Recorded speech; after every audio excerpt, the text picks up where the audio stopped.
I'm a search and rescue officer for the U.S. Forest Service. I have some stories to tell. I wasn't sure where else to post these stories, so I figured I'd share them here.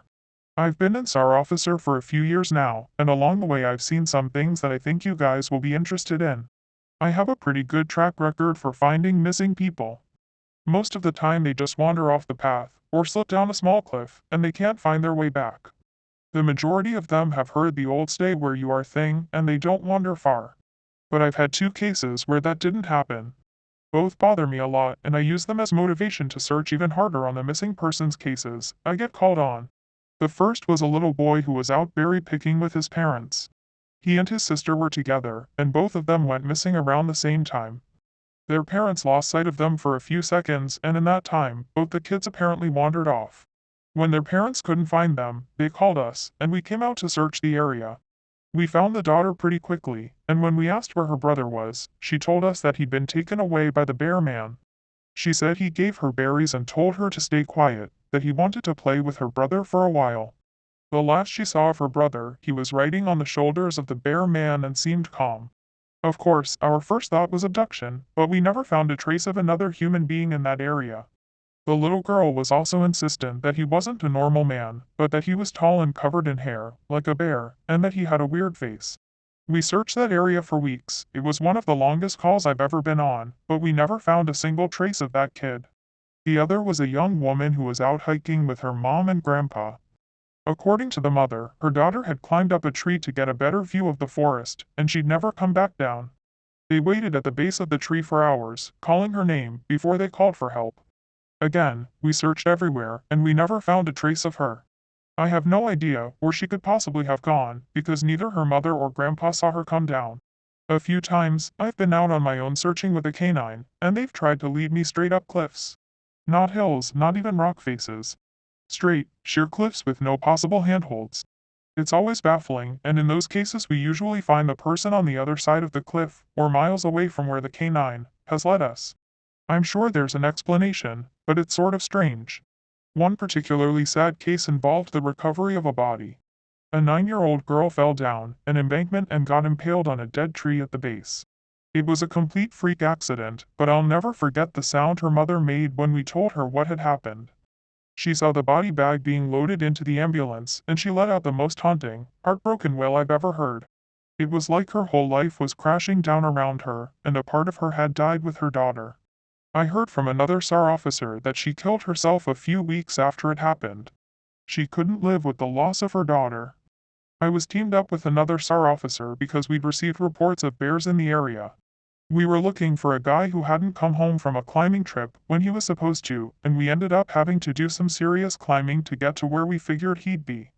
We found him trapped in a small crevasse with a broken leg. It was not pleasant. He'd been there for almost 2 days, and his leg was very obviously infected. We were able to get him into a chopper, and I heard from one of the M's that the guy was absolutely inconsolable. He kept talking about how he'd been doing fine, and when he'd gotten to the top, a man had been there. He said the guy had no climbing equipment, and he was wearing a parka and ski pants. He walked up to the guy, and when the guy turned around, he said he had no face. It was just blank. He freaked out and ended up trying to get off the mountain too fast, which is why he'd fallen. He said he could hear the guy all night, climbing down the mountain and letting out these horrible muffled screams. That story bothered the hell out of me. I'm glad I wasn't there to hear it. One of the scariest things I've ever had happen to me involved the search for a young woman who'd gotten separated from her hiking group. We were out until late at night because the dogs had picked up her scent. When we found her, she was curled up under a large rotted log. She was missing her shoes and pack, and she was clearly in shock. She didn't have any injuries, and we were able to get her to walk with us back to base ops. Along the way, she kept looking behind us and asking us why that big man with black eyes was following us. We couldn't see anyone, so we just wrote it off as some weird symptom of shock. But the closer we got to base, the more agitated this woman got. She kept asking me to tell him to stop making faces at her. At one point she stopped, and turned around and started yelling into the forest, saying that she wanted him to leave her alone. She wasn't going to go with him, she said, and she wouldn't give us to him. We finally got her to keep moving, but we started hearing these weird noises coming from all around us. It was almost like coughing, but more rhythmic and deeper. It was almost insect-like, I don't really know how else to describe it. When we were within sight of base ops, the woman turns to me, and her eyes are about as wide as I can imagine a human could open them. She touches my shoulder, and says he says to tell you to speed up. He doesn't like looking at the scar on your neck. I have a very small scar on the base of my neck, but it's mostly hidden under my collar, and I have no idea how this woman saw it. Right after she says it, I hear that weird coughing right in my ear, and I just about jumped out of my skin. I hustled her to ops, trying not to show how freaked out I was, but I have to say I was really happy when we left the area that night. This is the last one I'll tell, and it's probably the weirdest story I have. Now, I don't know if this is true in every SAR unit, but in mine, it's sort of an unspoken, regular thing we run into. You can try asking about it with other SAR officers, but even if they know what you're talking about, they probably won't say anything about it. We've been told not to talk about it by our superiors, and at this point we've all gotten so used to it that it doesn't even seem weird anymore. On just about every case where we're really far into the wilderness, I'm talking 30 or 40 miles, at some point we'll find a staircase in the middle of the woods. It's almost like if you took the stairs in your house, cut them out, and put them in the forest. I asked about it the first time, I saw some, and the other officer just told me not to worry about it, that it was normal. Everyone I asked said the same thing. I wanted to go check them out, but I was told, very emphatically, that I should never go near any of them.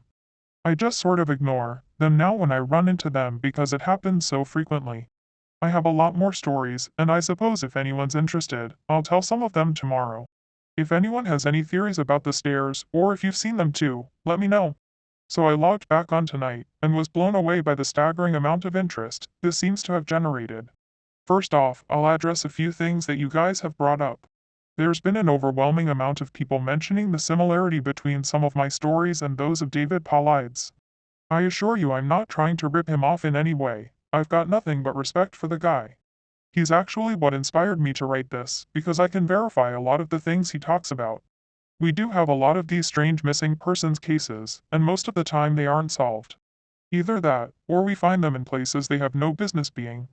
I personally haven't been on many calls like that, but I'll share a few that I've seen and a story my friend told me that relates to this. There was a lot of feedback about the stairs, so I'll touch on that briefly here, and I'll also include a story.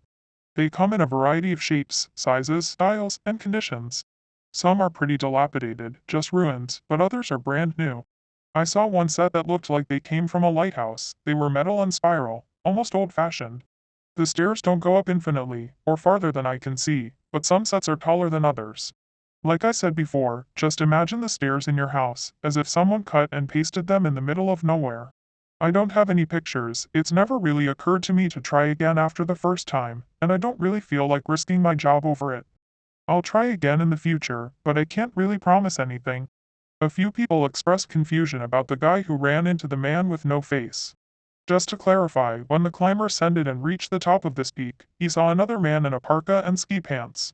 This was the man with no face. Sorry about the confusing wording of that story, I'll try to avoid that in the future. Alright, onto the new stories. As far as missing persons go, I'd say about half the calls I get are related to that. The others are rescue calls, people who fall down cliffs and hurt themselves, get injured by fire. You wouldn't believe how often this happens. Mostly drunk kids, get bitten or stung by animals or insects. We're a tight team, and we have veterans who are excellent at finding signs of lost people. That's what makes these cases where we never find any trace of them so frustrating. One in particular was upsetting for all of us, because we did find a trace of them, but it just led to more questions than answers. An older man had been hiking alone on a well-established trail, but his wife called to say that he hadn't come home when he should have. Apparently he had a history of seizures, and she was worried that he hadn't taken his medication and had suffered one out on the trail. Before you ask, I have no idea why he thought it was okay to go out alone, or why she didn't go with him. I don't ask about that kind of thing, because past a certain point, it really doesn't matter. Someone is missing, and it's my job to find them. We went out in a standard search formation, and it wasn't long before one of our vets found signs that the guy had gone off the trail. We grouped up and followed him, spreading out in a fan to make sure we were covering as much ground as possible. Suddenly, a call comes over the radio telling us to all head back to the vet's location, and we come right away, because this usually means the missing person is injured, and we need a full team to help get them out safely. We meet back up, and the vet is just standing at the base of a tree with his hands on the sides of his head. I ask my buddy, what's going on, and he points up into the branches of this tree. I almost couldn't believe what I was seeing, but there's a walking stick dangling from a branch, at least 30 feet off the ground. The little strap thing on the handle has been looped around the branch, and it's just hanging there. There's no way the guy could have tossed it up that far, and we don't see any other signs that he's still in the area. We call up into the tree, but it's obvious no one's in it. We're all just sort of left scratching our heads. We keep searching for the guy, but we never find him. We even bring our canines out, but they lose his scent long before this tree. Eventually, the search is called off because there are other calls we have to attend to, and past a certain point there's not much we can do. The guy's wife called us every day for months, asking if we found her husband, and it was heartbreaking to hear her get more and more hopeless each time. I'm not sure why this call in particular was so upsetting, but I think it was just the sheer improbability of it. That and the questions that were raised. How the hell had this guy's cane ended up there? Did someone kill him and toss that up there as some weird trophy? We did our best to find him, but it was almost like a taunt. We still talk about that one from time to time. Missing kids are the most heartbreaking. Doesn't matter what circumstances they go missing under, it's never easy, and we always dread the ones we find deceased. It's not common, but it does happen. David Paulides talks a lot about kids our teams find in places they shouldn't be, or couldn't be. I can honestly say I've heard about this kind of thing happening more than I've seen it, but I'll share one of the ones that I think about a lot that I witnessed personally. A mother and her 3 kids were out for a picnic in an area of the park that has a small lake. One is 6, one is 5, and the other is about 3. She's watching them all really closely, and according to her, she never lets them out of her sight at any time. She never saw anyone else in the area either, which is important. She packs their stuff up and they start to head back to the parking area. Now, this lake is only about 2 miles into the woods, and it's on a very clearly established trail. It's almost impossible to get lost getting from the parking area to it, unless you're deliberately going off the path like an imbecile. Her kids are walking in front of her when she hears what sounds like someone coming up the path behind her. She turns around, and in the 4 or so seconds she's not looking, her 5-year-old son vanishes. She figures he stepped off the trail to pee or something, and she asks her other 2 where he went. They both tell her that a big man with a scary face came out of the woods next to them, took the kid's hand, and led him into the trees. The 2 remaining kids don't seem upset, in fact she says later that it seems like they've been drugged. They're sort of spacey and fuzzy. So of course, she freaks out, starts looking frantically in the area for her kid. She's screaming his name, and she says at one point she thinks she heard him answer her. Now obviously she can't go blindly running into the woods, she's got the other 2 kids, so she calls the police and they send us out immediately. We respond, and we start the search for him. Over the course of this search, which spans miles, we never find a single trace of the kid. Canines can't pick up any scent, we don't find any clothing, or broken bushes or literally anything that would signify a child being there. Of course there's suspicion about the mother for a while, but it's pretty clear that she's completely destroyed by the whole thing. We looked for this kid for weeks, with a lot of volunteer help.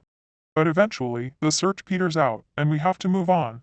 The volunteers keep searching, though, and one day we get a call on the radio, letting us know that a body has been found and needs to be recovered. They tell us the location, and none of us can believe it. We figure it has to be a different kid. But we go out there, about 15 miles from the site where he vanished, and sure enough, we find the body of the kid we've been looking for. I have been trying to figure out how this kid got where he did ever since we found him, and I've never come up with an answer. A volunteer just happened to be in the area because he figured he might as well look in places no one else would think to on the off chance the body had been dumped. He comes to the base of a tall, rocky slope, and halfway up, he sees something. He looks through his binoculars and sure enough, it's the body of a little boy, stuffed in a little opening in the rock. He recognizes the color of the kid's shirt, so he knows right away that it's the missing boy. That's when he calls it in, and we're dispatched. It took us almost an hour to get his body down, and none of us could believe what we were seeing. Not only was this kid 15 miles from where he'd started, there was no possible way he could have gotten up there on his own. This slope is treacherous, and it's hard even for us with our climbing gear. A 5-year-old boy had no way of getting up there, of that I'm certain. Not only that, but the kid doesn't have a scratch on him. His shoes are gone, but his feet aren't damaged or dirty. So it wasn't as if an animal dragged him up there. And from what we can tell, he hasn't been dead that long. He'd been out there over a month by that point, and it looked like he'd only been dead for, at most, a day or two. The whole thing was unbelievably strange, and was one of the most disconcerting calls I've ever been on. We found out later that the coroner determined the kid had died from exposure. He'd frozen to death, probably late at night 2 days before we found him. There were no suspects and no answers. To date, it's one of the weirdest things I've ever seen. One of my first jobs as a trainee was a search op for a 4-year-old kid that had gotten separated from his mom. This was one of those cases where we knew we were gonna find him because the dogs were on a strong scent trail, and we saw clear signs that he was in the area. We ended up finding him in a berry patch about half a mile from where he'd been last seen. Kid wasn't even aware that he'd wandered that far. One of the vets brought him back, which I was glad for because I'm really not good with kids, and I find it hard to talk to them and keep them company. As my trainer and I are headed back, she decides to take me on a detour to show me one of the hot spots, where we tend to find missing people. It's a natural dip in the land near a popular trail, and people will usually move downhill, because it's easier. We hike out there, it's a few miles away, and we get there in about an hour or so. As we're walking around the area, and she's pointing out places she's found people in the past, I see something in the distance. Now, this area we're in is about 8 miles from the main parking area, though there's back roads you can take to get closer if you don't want to hike that far. But we're on state protected land, which means there can't be any kind of commercial or residential development out here. The most you'll ever see is a fire, tower or makeshift shelter that homeless people think they can get away with building. But I can see from here that whatever this thing is has straight edges, and if there's one thing you learn quickly, it's that nature rarely makes straight lines. I pointed out, but she doesn't say anything. She just hangs back and lets me wander over and check it out. I get within about 20 feet of it, and all the hair on the back of my neck stands up. It's a staircase. In the middle of the woods. In the proper context, it would literally be the most benign thing ever. It's just a normal staircase, with beige carpet, and about 10 steps tall. But instead of being in a house, where it obviously should be, it's out here in the middle of the woods. The sides aren't carpeted, obviously, and I can see the wood it's made of. It's almost like a video game glitch, where the house has failed to load completely and the stairs are the only thing visible. I stand there, and it's like my brain is working overtime to try and make sense of what I'm seeing. My trainer comes and stands next to me, and she just stands there casually, looking at it as if it's the least interesting thing in the world. I ask her what the fuck this thing is doing here, and she just chuckles. Get used to it, rookie. You're gonna see a lot of them. I start to move closer, but she grabs my arm. Hard. I wouldn't do that, she says. Her voice is casual, but her grip is tight, and I just stand there looking at her. You're gonna see them all the time, but don't go near them. Don't touch them, don't go up them. Just ignore them. I start to ask her about it, but something in the way she's looking at me tells me that it's best if I don't. We end up moving on, and the subject doesn't come up again for the rest of my training. She was right, though. I'd say about every 5th call I go on, I end up running across a set of stairs. Sometimes they're relatively close to the path, maybe within 2 or 3 miles. Sometimes they're 20, 30 miles out, literally in the middle of nowhere, and I only find them during the broadest searches or training weekends. They're usually in good condition, but sometimes it looks like they've been out there for miles. All different kinds, all different sizes. The biggest I ever saw looked like they came out of a turn-of-the-century mansion, and were at least 10 feet wide, with steps leading up at least 15 or 20 feet. I've tried talking about it with people, but they just give me the same response my trainer did. It's normal. Don't worry about it, they're not a big deal, but don't go close to them or up them. When trainees ask me about it now, I give them the same response. I don't really know what else to tell them. I'm really hoping someday I get a better answer, but it hasn't happened yet. This is another one that was less spooky and more sad.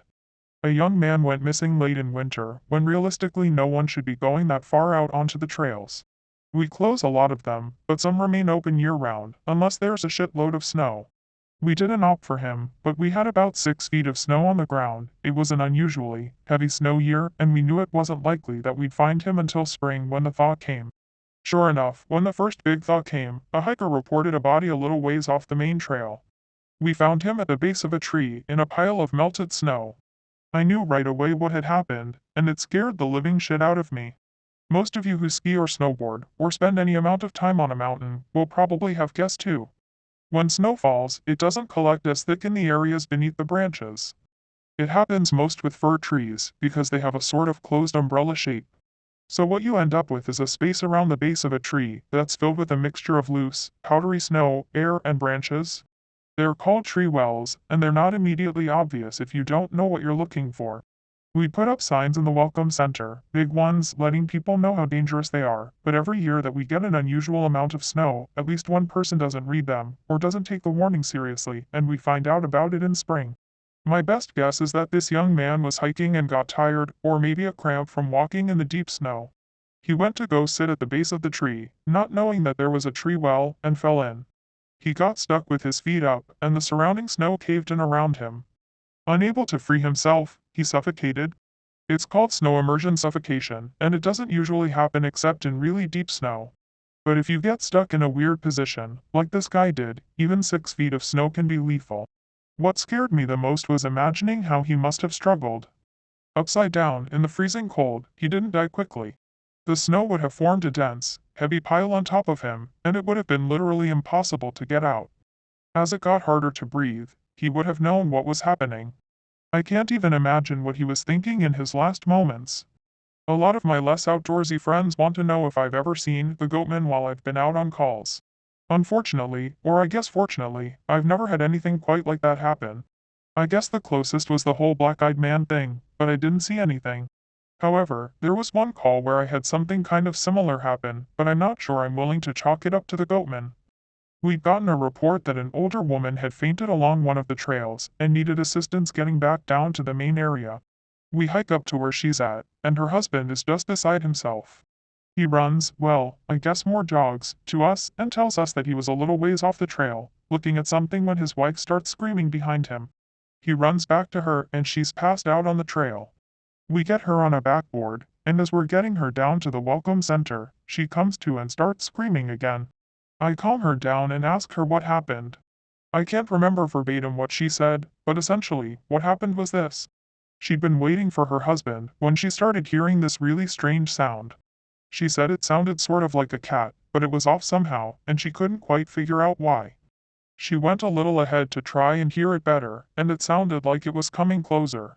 She said the closer it got, the more uneasy she was, until she finally figured out what was wrong. I do remember this next part, because it was so weird that I don't think I could forget it if I tried. It wasn't a cat. It was a man saying the word meow over and over. Just meow, meow, meow. But it wasn't a man, it couldn't have been, because I've never heard a man make his voice buzz like that. I thought my hearing aid was going out, but it wasn't. I adjusted it and it still sounded all buzzy. It was awful. He was coming closer, but I couldn't see him. And the closer he got, the more scared I was, and the last thing I remember was a shape coming out of the trees. I guess that's when I fainted. Now, obviously I'm a little perplexed as to why a guy would be out in the woods chanting meow, meow at people. So once we get down the mountain, I tell my superior that I'm gonna go search the area to see if I can find anything. He gives me the go-ahead, and I grab a radio and hike back to where she fainted. I don't see anyone, so I keep going about a mile more, and when I head back I go off the trail, to see if I can figure out where she saw him coming from. It's almost sunset by this point, and I don't have any desire to be out at night alone, so I just sort of write it off and make a mental note to check it out again tomorrow.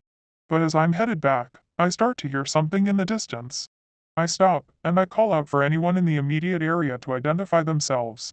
The sound didn't come closer or get louder, but it sounded exactly like a man saying meow, meow in this really odd monotone. As comical as it makes it sound, it was almost like that guy on South Park with the electrolyrinx, Ned. I go off the trail in the direction I think it's coming from, but I never seem to get closer. It's almost like it's coming from all directions. Eventually, it just sort of fades out, and I ended up going back to the Welcome Center. I didn't get any further reports like that, and even though I went back to that area, I never heard that exact sound again. I suppose it could have been some stupid kid out there fucking with people, but even I have to admit it was weird. So this kind of turned into a massive wall of text, and for that I apologize. I wanted to get to the stories my friend told me, and he does have some good ones, so I'll post those tomorrow evening. I also have a few more of my own I think you guys will like. I'm sorry to keep you all in suspense again. Hopefully the stories here make up for it and help you get through the next 24 hours until I can post again. Edit, since it seems like all of you would like to hear more, tomorrow I'll write up as many stories as I can and do a massive post. I'll include my friends' stories, and I'll see if I can't get a hold of a few more people who might have interesting things to talk about. I just wasn't sure how people felt about big huge walls of text, but if you're all okay with it, I'll post lots of stories. Well, once again, you guys have blown me away with your staggering amount of responses to my stories. There's no way I can respond to each of you individually, so I'm just going to address some common things again, and then move on to the stories. I'm going to write as many as I can think of in addition to my friends' stories, and I will probably not update again until I get a chance to answer some questions that I myself have for my superiors. Alright, so the common questions I found you all had. I am not comfortable talking about where exactly I work, unfortunately. In all reality, some of the things I've mentioned here could get me in a lot of trouble or fired, so it's best if I just don't discuss too much. I will say that I'm in the United States, and in an area that is comprised of a great deal of wilderness. We're talking hundreds of miles of thick forest, with a mountain range and a few lakes. There is still a great amount of interest in the stairs, and luckily for you guys, my friend has a story that I think you'll all be very interested in. I'll go into that more at the end of this update. As for whether or not I have ever thought of asking my superiors about them, I have, but again, I don't want to risk my job. However, one of my former superiors no longer works as an SAR officer, and it's possible that he may be willing to talk to me about it. I'll be speaking to him later in the week, and I will let you all know what comes of that. As far as advice on becoming an SAR officer goes, I think the best advice I can give is to contact your local Forest Service office and see if they offer training courses or what the qualifications are. I've been doing this for years, and I started out as a volunteer helping on SAR operations. It's a great job, despite the occasional tragic situations, and I wouldn't want to do anything else. Alright, let's move on to the stories. The first happened on a case that I went out on right after I got out of training, and was still pretty new to everything. Before I took this job, I was a volunteer, so I had a basic idea of what to expect, but on those calls you're mostly dealing with finding lost people after vets have found signs of them. As an SAR officer, you go out for all kinds of cases, from animal bites to heart attacks. This case got called in early in the morning, from a young couple who were up on one of the trails that goes by the lake. The husband was completely hysterical, and we couldn't really figure out what was going on. We could hear the woman screaming in the background, and he was begging us to come up there right away. When we get there, we see him holding his wife, and she's got something in her arms. She's screaming these awful, almost animal-like screams, and he's sobbing. He sees us and he screams at us to help them, to please get an ambulance up there. Now obviously we can't just drive an ambulance up the walking path, so we ask him if his wife needs help, or if she can walk on her own. He's still hysterical, but he manages to tell us that it's not his wife that needs help. I go over while one of the vets tries to calm him down, and I ask the wife what's going on. She's rocking, holding something, and just shrieking over and over. I crouch down and see that whatever she's holding, it's covering her with blood. That's when I notice the sling on her front and my heart sinks. I ask her to tell me what's going on, and I sort of pry, her arms gently open so I can see what she's holding. It's her baby, obviously dead. His head is caved in on one side, and he's covered in scratches. Now, I've seen dead bodies before, but something about this whole situation hits me hard. I have to take a second to compose myself, and I get up and go get one of the other vets, who's standing by. I tell him that it's a dead kid, and he sort of pats my shoulder and tells me he'll deal with it. It took us over an hour to get this woman to let us see her kid.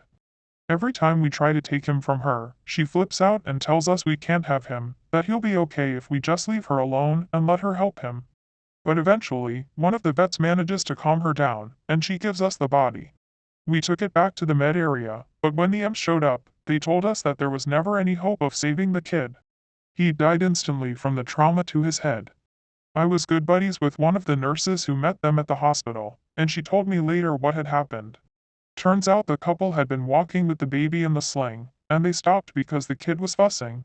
The dad takes the kid and is holding him, looking out over this little gully by the path. The mom comes to stand next to him, but she ends up stepping on a loose patch of soil and she trips. She falls into the dad, who drops the kid, who ends up falling about 20 feet down this little gully onto the rocks at the bottom. The dad climbed down and recovered the kid, but he'd fallen right on his head and was dead by the time he got there. The baby was only about 15 months old. It was a total freak accident, a series of events that coalesced into the worst possible outcome. Probably one of the more awful calls I've been on. I haven't seen a lot of animal bites in my time as an SAR officer, mostly because there aren't that many animals that come around the area. While there are bears in the area, they tend to stay pretty far away from people, and sightings are highly unusual. Most of the animals you'll see are small ones, like coyotes, raccoons, or skunks. What we do see frequently, though, are moose. And let me tell you, moose are nasty fuckers. They'll chase after anything for any reason, and God help you if you get in between a female and its baby. One of the more amusing calls was of a guy who'd gotten chased down by an absolutely massive male moose and was stuck up a tree. Took us almost an hour to get him down, and when he was finally on solid ground again, he looks at me and says, "God damn. Them fuckers is big up close." I guess that's not really a scary story, but we still laugh about that one. I honestly don't know how I'd forgotten this story, but it is, by far, the scariest thing that's happened to me. I guess maybe I've tried so long to forget about it that it just didn't come to mind right away.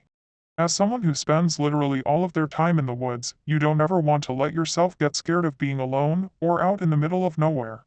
That's why when you have experiences like this, you tend to just forget about them and move on. This is, to date, the only thing that's ever made me really seriously consider if this job is the right one for me. I don't really like talking about it much, but I'll do the best I can to remember it all. As I recall, this took place right at the end of spring. It was a typical lost child call. A 4-year-old girl had wandered away from her family's campsite and had been missing for about 2 hours. Her parents were completely despondent and told us what most parents do. "My kid would never wander away. She's so good about staying close. She's never done anything like this before." We assure the parents that we'll do everything we can to find her, and we spread out in a standard search formation. I was partnered with one of my good buddies, and we were sort of casually holding conversation while we hiked. I know it sounds callous, but you do sort of become desensitized when you've done this long enough. It becomes the norm, and I think to a certain extent you have to learn to desensitize yourself in order to work this job. We search for a good 2 hours, going well beyond where we think she'd be, and we come out of a small valley when something makes us both stop in unison. We freeze and look at each other, and there's almost a sensation like a plane depressurizing. My ears pop, and I have this odd sensation of having dropped about 10 feet. I start to ask my buddy if he felt that, but before I can, we hear the loudest sound I've ever heard in my life. It's almost like a freight train passing directly by us, but it's coming from every direction at once, including above and below us. He screams something to me, but I can't hear him over this deafening roar. Understandably freaked out, we look all around us, trying to find the source of the sound, but neither of us sees anything. Of course, my first thought is a landslide, but we're not near any cliffs, and even if we were, it would have hit us by now. The sound goes on, and we're trying to yell to each other, but even standing close together we can't hear anything but this sound. Then, as suddenly as it starts, it stops, like someone threw a switch and cut it off. We stand there for a second, perfectly still, and slowly the normal sounds of the woods come back. He asks me what the fuck just happened, but I just kind of shrug, and we stand there looking at each other for a minute. I get on the radio and ask if anyone else just heard the end of the fucking world, but no one else hears it, even though we're all within shouting distance of each other. My buddy and I just sort of shrug it off and keep going. About an hour later, we all check up on the radios, and no one's found the little girl. Most of the time, we won't search when it gets dark, but because we don't have any kind of lead on her, a few of us decide to keep going, including me and my buddy. We keep close together, and we're calling out for her every couple of minutes. At this point, I'm hoping beyond hope that we find her, because while I may not like kids, the idea of them being out all alone in the dark is awful. The woods can be intimidating to kids in the daylight. At night, well, it's a whole different beast. But we're not seeing any signs of her, or getting any responses, and around midnight, we decide to turn around and head back to the rendezvous point. We're about halfway back when my buddy stops and shines his light to the right of us into a really thick deadfall or group of dead trees. I ask him if he's heard a response, but he just tells me to be quiet a second and listen. I do, and in the distance, I can hear what sounds like a kid crying. We both call the girl's name and listen for any kind of response, but it's just this really faint crying. We head in the direction of this deadfall and go around it, calling her name over and over. As we get closer to the crying, I start getting this weird feeling in my gut, and I tell my buddy that something isn't right. He tells me he feels the same way, but we can't figure out what it is. We stop where we are and call the girl's name again. And at the same time, we both figure it out. The crying is on a loop. It's the same little hitching sob, then wail, then quiet hiccup, repeated over and over. It's exactly the same every time, and without saying another word, we both take off running. It's the only time I've ever lost my composure like that, but something about it was so incredibly wrong, and neither of us wanted to stay out there anymore. When we got back to the rendezvous, we asked if anyone else had heard anything strange, but no one else knew what we were talking about. I know it sounds sort of anticlimactic, but that call fucked me up for a long time. As for the little girl, we never found a trace of her. We keep an eye out for her, and all the other people who we've never found, but frankly I doubt we'll ever find anything. Of the missing persons calls I've gone out on, only a handful have ever resulted in a complete disappearance, meaning no trace of the person, and no body ever found. But sometimes, finding a body just leads to more questions than answers. Here are some of the bodies we found that have become infamous in our team. A teenage boy whose remains were recovered almost a year after he vanished. We found the top of his skull, 2 finger bones, and his camera almost 40 miles from where he was last seen. The camera, sadly, was destroyed. The pelvis of an older man who had vanished a month earlier. That was all we found. The lower jaw and right foot of a 2-year-old boy on the highest peak of a ridge in the southern part of the park. The body of a 10-year-old girl with Down syndrome, almost 20 miles from where she'd vanished. She had died of exposure 3 weeks after going missing, and all of her clothes were intact except for her shoes and jacket. There were berries and cooked meat in her stomach when they did the autopsy. The coroner said it appeared as if someone had been taking care of her. There were no suspects ever identified. The frozen body of a 1-year-old baby, found a week after vanishing in the hollow trunk of a tree 10 miles from the area he was seen last. There was fresh milk found in his stomach, but his tongue was gone. A single vertebra and right kneecap of a 3-year-old girl, found in the snow almost 20 miles from the campground her family had been at the previous summer. Now on to a couple of the stories my friend told me. I mentioned that you were all interested in the stairs, and you're in luck, he's had a closer encounter with them. Though he doesn't have any explanation for them, he does have a bit more experience with them than I do. My buddy has been an SAR officer for about 7 years. He started when he was a junior in college, and he had a very similar experience when he first encountered the stairs. His trainer told him almost the same thing mine did, which was to never go near, touch, or ascend them. For the first year, he did just that, but apparently his curiosity got the better of him, and on one call, he broke away from the line and went to go check a set of them out. He said they were about 10 miles from the path where a teenage girl had vanished and the dogs were following a scent. He was on his own, lagging behind the main group, when he saw a set of stairs off to his left. They looked like they were from a new house, because the carpeting was pristine and white. He said that as he got closer, he didn't feel any different, or hear any weird noises. He was expecting something to happen, like bleeding from his ears or collapsing, but he got right up next to them, and didn't feel anything. The only thing, he said, that was odd was that there was absolutely no debris on the steps. No dirt, leaves, just anything. And there didn't appear to be any signs of animal or insect activity in the immediate area, which he found strange. It was less like things were avoiding them, and more like they just happened to be in a relatively barren part of the forest. He touched the stairs and didn't feel anything except that sort of sticky feeling you get from new carpet. Making sure his radio was on, he slowly climbed the stairs. He said it was terrifying, because the way they'd been stigmatized, he wasn't really sure what was going to happen to him. He joked that half of him expected to be teleported to some other dimension, and the other half was watching for a UFO to come swooping down. But he got to the top with little event, and he stood there looking around. But, he said, the longer he stood on the top step, the more he felt like he was doing something very, very wrong. He described it as the feeling you'd get if you were in a part of a government building you have no business being in. As if someone was going to come and arrest you, or shoot you in the back of the head, at any second. He tried to brush it off, but the feeling got stronger and stronger, and that's when he realized that he couldn't hear anything anymore. The sounds of the forest were gone, and he couldn't hear his own breathing. It was like some kind of weird, awful tinnitus, but more oppressive. He climbed back down and rejoined the search and didn't mention what he'd done. But, he said, the weirdest part came after. His trainer was waiting back at the welcome center after the search ended for the day, and he cornered my buddy before he could leave. He said his trainer had this look of intense anger, and he asked what was wrong. "You went up them, didn't you?" My buddy said it wasn't phrased as a question. He asked how his trainer knew. The trainer just shook his head. "Because we didn't find her. The dogs lost her scent." My buddy asked what that had to do with anything. The trainer asked how long he'd been on the stairs, and my buddy said no more than a minute. The trainer gave him this really awful, almost dead-eyed look, and told him that if he ever went up another set of stairs again, he'd be fired. Immediately. The trainer walked away, and I guess he's never answered any of the questions my buddy has asked him about it since. My buddy has been involved in a lot of missing persons, cases where there's never been a trace of them found. I mentioned David Paulides, and my buddy said he can confirm that those stories are, for the most part, accurate. He said that most of the time, if the person isn't found right away, they're either never found, or they're found weeks, months, or years later in places they can't possibly have gotten to. One story he told me really stood out that involved a 5-year-old boy with a severe mental disability. The little boy vanished from a picnic area in the late fall. In addition to the mental disability, he was also physically handicapped, and his parents explained over and over that he simply could not have vanished.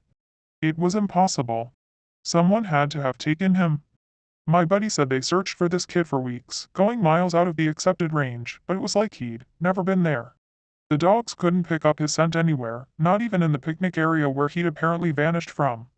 Suspicion fell on the parents, but it was pretty clear that they were devastated and hadn't done anything sinister to their kid.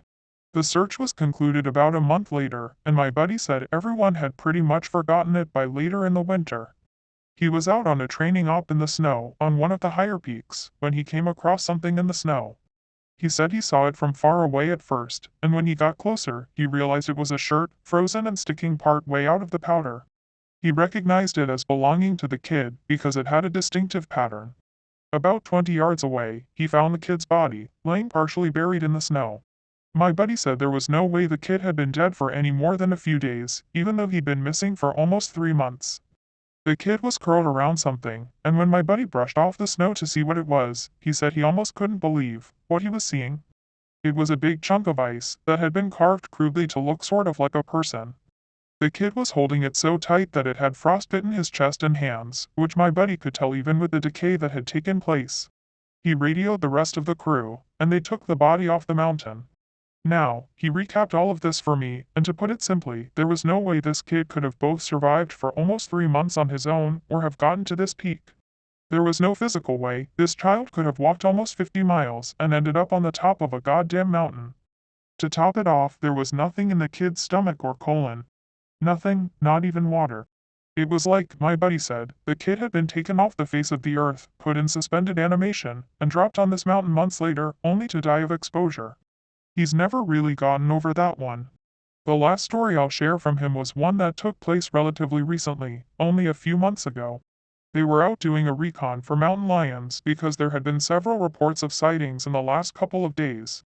One of our jobs is to scout out the areas where these animals are seen to ensure that if they are in the area, we can warn people and close off those trails. He was out on his own in a very heavily forested part of the park toward dusk when he heard what sounded like a woman screaming in the distance.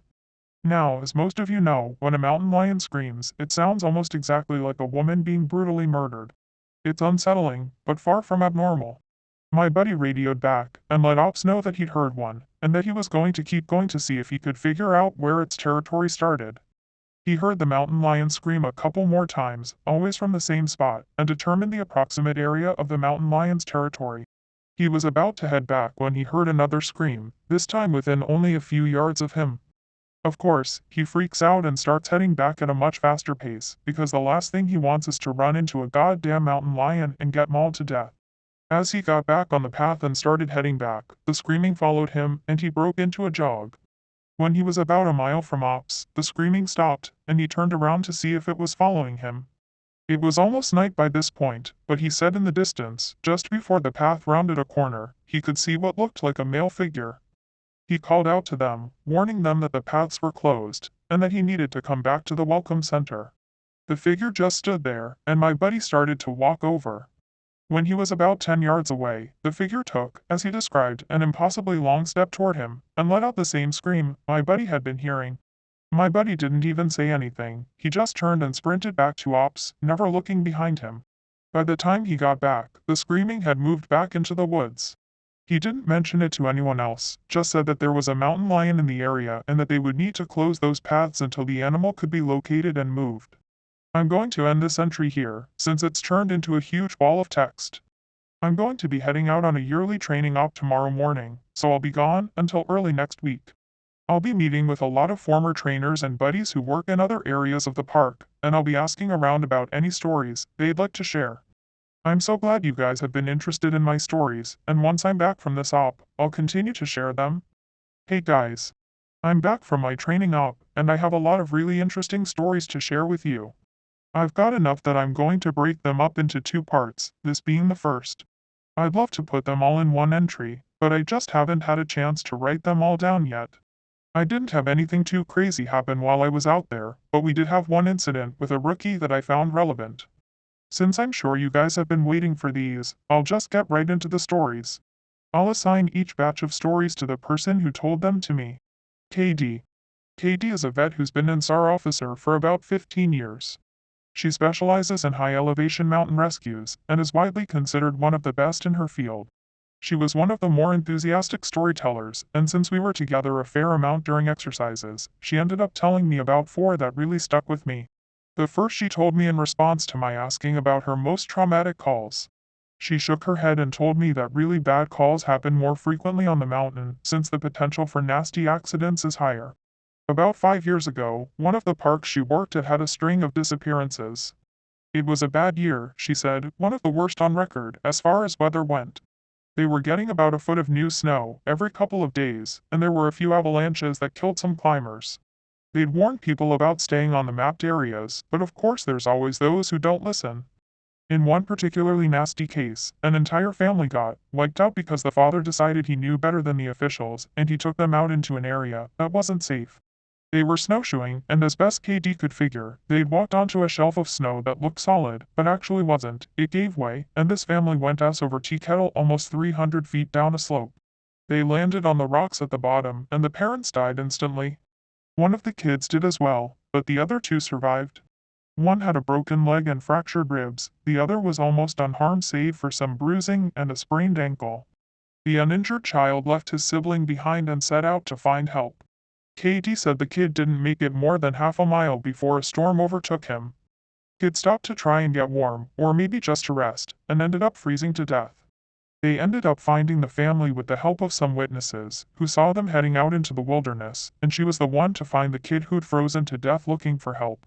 She said it had started to snow, just enough to obscure long-distance vision, but not enough to make searching impossible. She saw a figure sitting in the snow up ahead, and she got to it as quickly as possible. She described, in detail, how as she got closer, she realized first that it was a child, second that they were deceased, and third that they had frozen in one of the most pitiful positions she's ever found a corpse in. The kid was sitting upright, with his knees tucked up against his chest. His arms were curled around them, and his head was tucked up in his coat. When she moved the coat to look at his face, she saw that he'd died crying. His face was twisted, and the tears were frozen on his cheeks. She said it was painfully obvious that the kid was terrified when he succumbed to hypothermia, and as a mother, it broke her heart. She told me, repeatedly, that she hopes the father is burning in hell as we speak. The other traumatic story she told me that stood out in my mind was one that happened when she was a rookie. Her team got a report of an experienced climber who hadn't come home the previous day. His wife was convinced that something bad had happened because he'd never failed to come home on time. They went out looking for him, and had to climb what sounded like some very technically challenging parts of the mountain. They got to a relatively flat area, and KD started seeing blood in the snow. She followed the trail, and as she went, she started seeing little bits of tissue. She wasn't sure exactly what body part it had come from, but the farther she followed it, the more there was. She follows this blood and tissue trail to a sheltered area under a cliff face, and she finds the climber. She said there was so much blood, more than she'd ever seen before. He was lying face down, one arm stretched in front of him, as if he died crawling. She looks closer and sees that he's been partially disemboweled, which is where the tissue she'd seen had come from. The guy has an ice pick tucked into a hip holster, and it's covered in blood. Of course, they'll never be sure exactly what happened, but she said as best she can figure, this is what went down. The guy had been attempting to climb up to the next area, and had been using his ice axe to ascend. He'd probably hit a loose patch and had fallen. On the way down, or possibly when he landed, he'd gotten impaled by the axe, and it had disemboweled him. He drug himself along, tearing pieces of himself out as he went, and had died under the cliff face. She isn't terribly bothered by gore, but I guess a few of the guys, who came to help her remove the body threw up when they turned him over, and a good portion of his intestines spilled out. I mentioned to her that I was interested in hearing about any experiences she had with people completely disappearing. Her eyes light up, and she leans in close to me. "Want to hear a real doozy?" she asks. She tells me about how, when she first started, there was a case that got a lot of attention in the media. A family had been out berry picking in an area of the forest very close to the entrance of the park. They had two little boys, both under the age of 5, and at some point during the day, one of them vanishes. There's an absolutely massive search, and they find absolutely nothing. It's another of those cases, where it's like the kid was never there in the first place. The dogs just sit down and don't pick up on anything, no trace of the kid is found. The search goes on for about 2 months, but is eventually called off. Fast forward to 6 months later. The family comes back to place flowers at a memorial that's been set up there for the kid. They bring their other son. While they're placing the flowers, they lose sight of the kid for about 3 seconds, and in that span of time he vanishes into thin air. Now obviously, the parents are beyond devastated.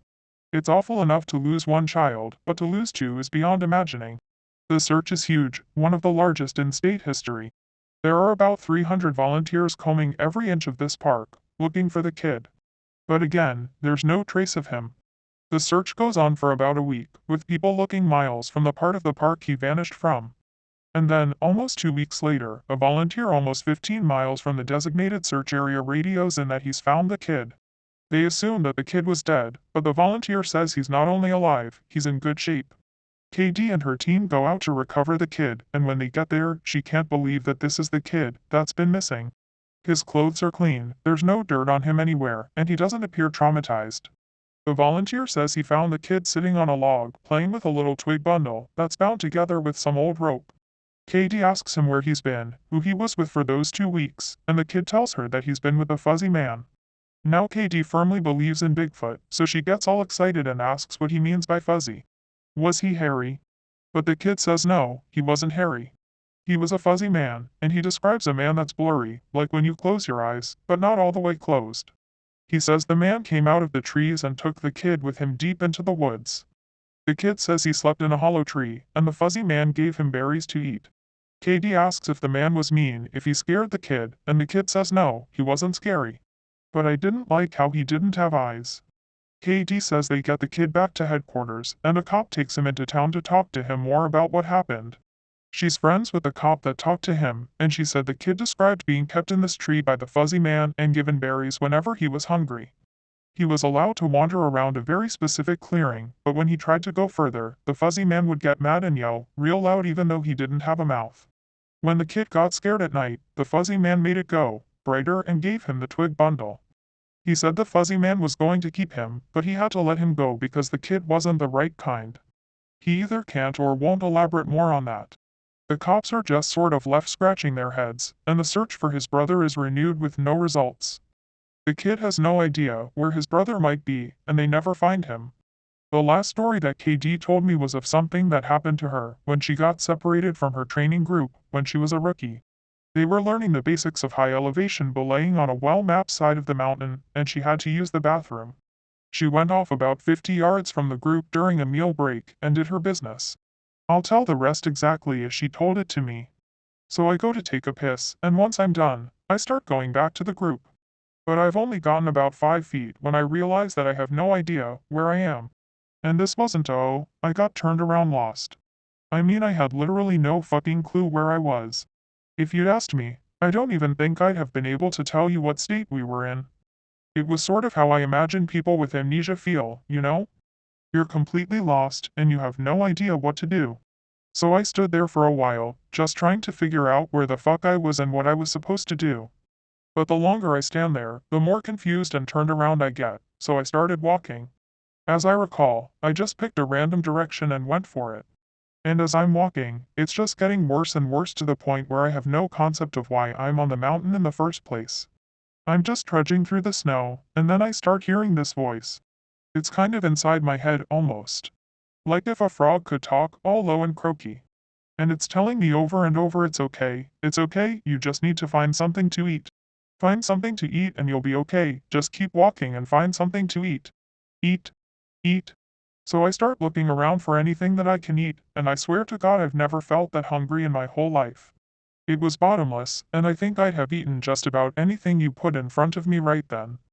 I had no concept of time, so I had no idea how long I'd been out when I hear an actual voice coming toward me. I go toward it and see one of the other SARs, and he looks fucking terrified. He's running toward me, asking if I'm okay and what the hell I'm doing out here. And the scary thing was, as he's running toward me, I kind of see myself reaching into my belt for my hunting knife. I'm not even really thinking about what I'm doing, but what I am thinking is that I have to eat. If I don't eat, I'll never be okay again, so I just have to eat. He sees me doing that and he backs off right away. He yells at me to put my knife away, that he's not gonna hurt me, and that kind of snaps me back. All of a sudden, I know exactly where I am, and I put the knife away. I run to him and ask him how long I've been gone, thinking he'll tell me I've been gone for half an hour or so. But he tells me I've been gone for 2 days. I've gone over 2 peaks and ended up almost on the other side of the mountain, and if I'd kept going, I would have ended up wandering into about 300 miles of wilderness. They'd never have found me. He can't believe I'm not dead, and of course I don't know what to think.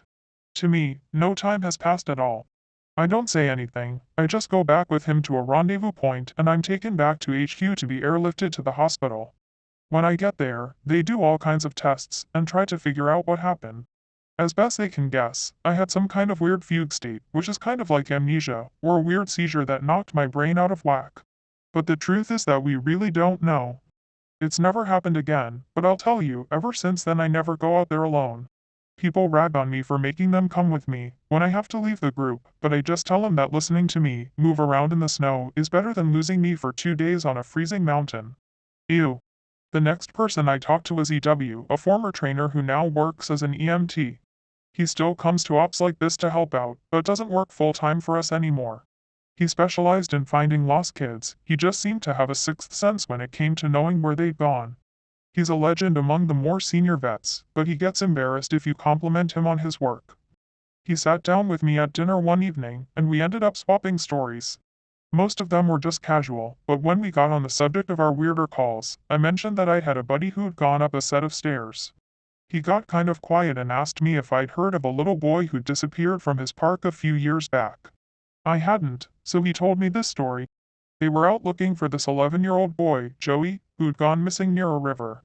Of course, the first thought was that he'd fallen in and drowned, but when they brought dogs out, they led SAR officers away from the river and up into a very densely forested area.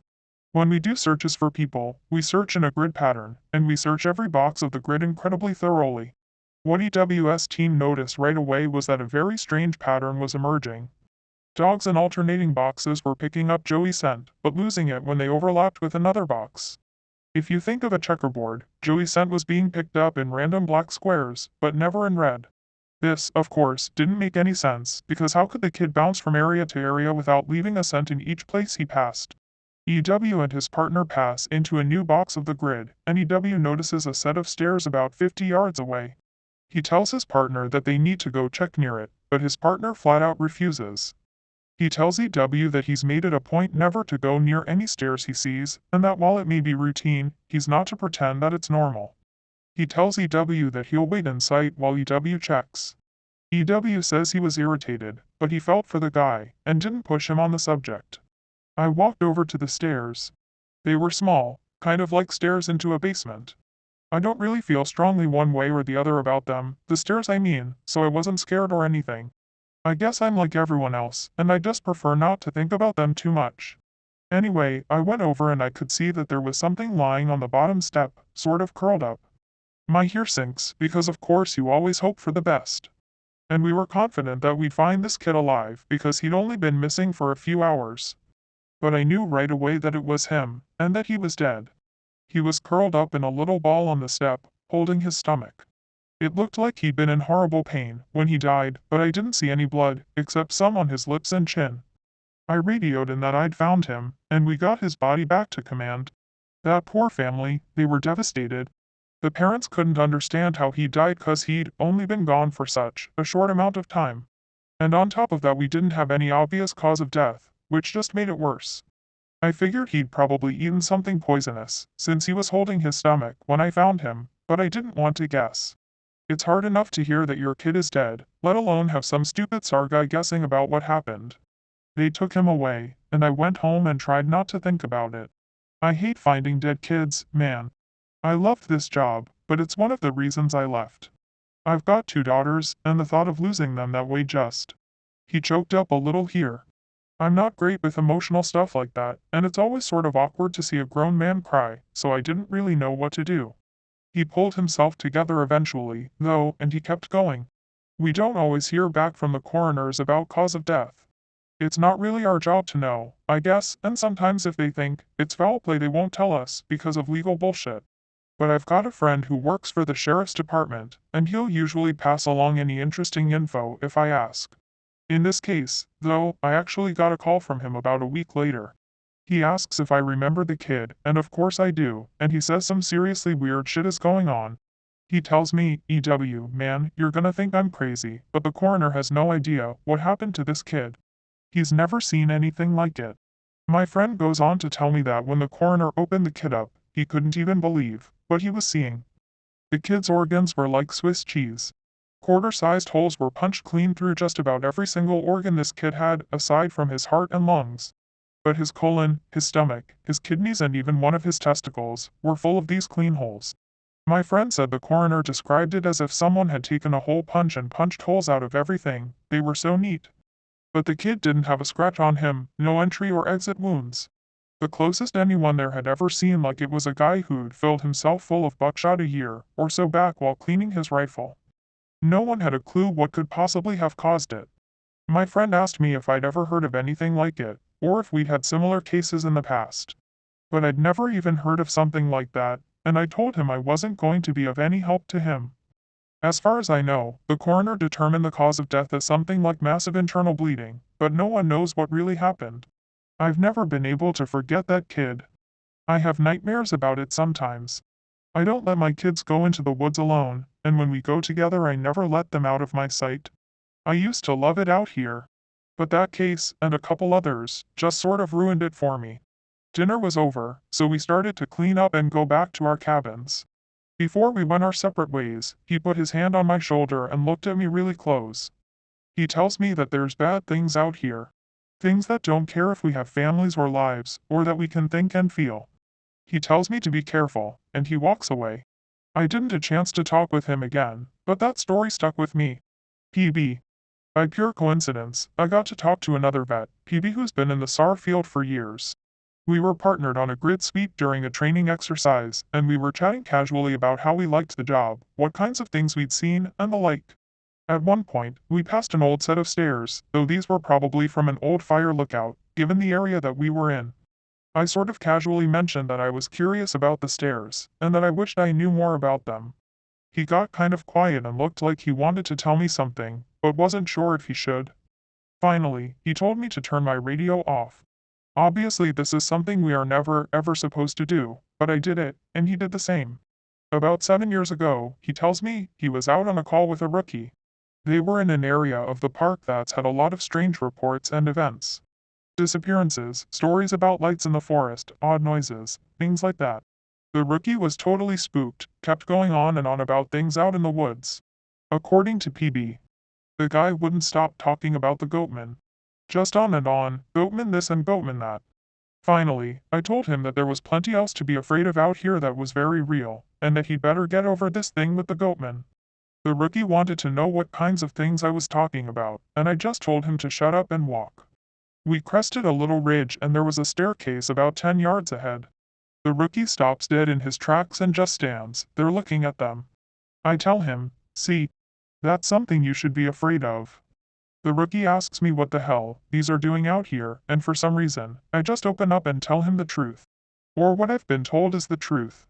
I could have gotten in a lot of trouble for doing what I did, and I could get in a lot of trouble for repeating it to you. But you're a nice kid, and I want you to stop looking into this. Quit while you're ahead. So I'll tell you what I know, under the condition that you never breathe a word of this to the soups. I told him I wouldn't say a word, and he double-checks that our radios are off. When I first started out, we were a little less tight-lipped about them, and other things that happen out here. We warned people before they were even hired that there was weird shit going on. I guess the Forest Service was tired of having such a massive turnover rate, and they wanted people to know what they were getting into. So they started having people sign these agreements that they wouldn't go to the media about what they were going to see. The FS didn't want to scare people away, so the last thing they needed were spooked rookies running off to the media with stories of ghosts and haunted stairs. But eventually, they found that the agreements weren't necessary. People not only didn't want to talk about what they saw, they wouldn't. A few times, media tried to talk to people when kids or hikers would disappear, and no one would say a word. I can't really explain it. I guess we just don't really want to admit anything is wrong. This is our job, to be out in the woods every single day. We don't need to be spooked, and the best way to avoid that is to pretend like everything's okay. So I'll tell you everything I can think of, and after that, I'm done talking about it for good. And I expect you not to bring it up around me, ever. The stairs have been out here as long as the parks have existed. We have records going back decades describing them. Sometimes people go up them and nothing happens. Other times. Look, I really don't like talking about this, but sometimes really bad shit happens. I saw one guy get his hand sliced clean off when he got to the top step.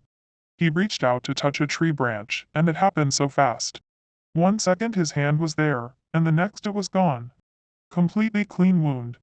We didn't find his hand, and the guy almost died. Another time, a woman touched one of the stairs, and a blood vessel in her brain exploded. Literally exploded, like a water balloon. She sort of stumbled down, and came over to me, and all she got out was, "I think something is wrong with me." She dropped like a sack of flour, dead before she hit the ground. I'll never forget the way the blood leaked into the inside of her eye. Before she died, I watched it turn red. I watched it happen, and there wasn't a single thing I could do to help. We warn people not to go anywhere near them, but there's always at least one idiot who does. And even if nothing happens to them, something bad always happens. Kids go missing as we're on their trail. Someone dies the next day, cut in half in a completely safe part of the park. I don't know why, but something bad always happens. I don't know exactly why they're out here, but it doesn't matter. They're here, and if we were smart, we'd tell our new officers exactly what they're capable of. We were both quiet for a little while. I was afraid to talk because I wasn't sure if he was done. He looked like he wanted to say something else. Finally he spoke up again. "Have you ever noticed how you can't find the same ones twice?" I nodded, expecting him to continue. But he just stayed quiet, walking alongside me, and eventually he started a story about the biggest deer he'd ever seen in the park. I didn't bring up the subject again, and I didn't press him for any more stories. He dropped out of the op the next day. Apparently he left before the sun came up. He said he was sick. None of us have heard from him since he left. I'm going to stop here for the time being. I'll try and post the next part in the coming days, but what with it being the end of summer, things are pretty busy here. Thanks for the continued interest, guys. You've really awakened this curiosity in me that I didn't know I had. I apologize for the short update, guys. Things have gotten a little crazy around here, and I'm not sure how often I'll be able to update going forward. I really appreciate all the support you guys have given me, and while I only have a couple of stories to share with you, I'll be interested to see what you all think. A firefighter who was helping us at the training op told me about a call he'd gone on, supposedly to help rescue a kid from an absolutely massive tree. He said they didn't give him details, just that they needed him to come out and help because they lacked the proper equipment. He'd been called out specifically because this thing was so huge that the SARS didn't feel safe trying to climb it. He'd been a tree trimmer before joining the VFD, so it was easy enough for him to grab his old equipment and come help out. He was led out about 2 miles, and the team stopped at one of the biggest trees in the area and pointed up. He laughed and asked the op captain how the kid had gotten up there, made some joke about the old cat in a tree thing, but the captain just shook his head and told him to get up there and get the kid down. He said he knew something was up, but he didn't push it. He said that as he climbed this tree, he started wondering if they were playing a prank on him. There was no way this kid should have been able to climb this thing.